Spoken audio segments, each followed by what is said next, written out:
Guess the top 5 players जिन्होंने international cricket में सबसे ज्यादा चौके मारे हैं इन टी20। बाबर तो होगा ही। बाबर फर्स्ट नंबर पे।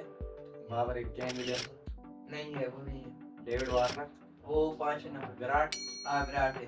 विराट है तो फिर और कोई इंग्लैंड का कोई जो रूट नहीं वो नहीं है।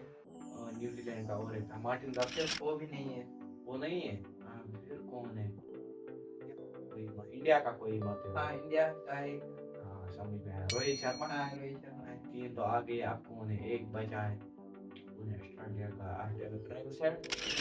ट्रेविस हेड नहीं है। फिर कौन है जो चौके मारता है चौके कौन मारता है वो मुझे समझ में नहीं आ रहा मेरे आइडिया में। एक गेस देता हूँ, उस टीम ने अभी तक कोई वर्ल्ड कप नहीं जीता है।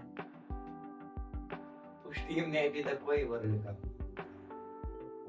तो साउथ अफ्रीका ने नहीं जीता न्यूजीलैंड ने नहीं जीता साउथ अफ्रीका का मत है। नहीं। फिर कहाँ का है